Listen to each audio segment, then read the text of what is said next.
Bizaga fevral oyida murojaat qilganlar chap qo'lda yozuvchi harakatlarining yo'qligi shikoyat bilan bizaga murojaat qilganlar.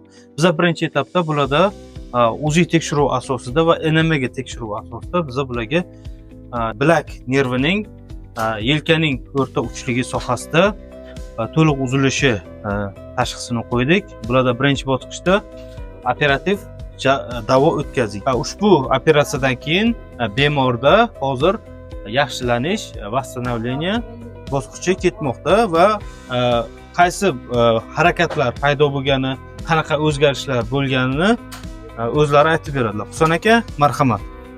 Uncha yaxshi ishlamasdi. Hozir mana shu operatsiyadan keyin, operatsiyaga 2 oy bo'ldi. Ancha yaxshi oldi. Uyushlar yo'qolgan. Harakatlari yaxshi.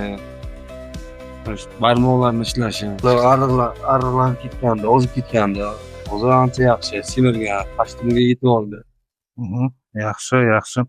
Hozir bemorimizda reabilitatsiya bosqichida o'tkazadigan neuromodulyatsiya amaliyotini bajardik. Xudo xohlasa, agar hammasi biz o'ylaganda yaxshi bo'ladigan bo'lsa, bu protseduramiz nervlarni o'ziga kelishini, ya'ni o'ziga kelishini, восстановленияni ancha muddatga bizaga qisqarishiga va reabilitatsiya jarayonini qisqartirishga xizmat qiladi va yaxshi natijalarga, yanada yaxshi natijalarga erishishimizga yordam beradi deb umid qilamiz.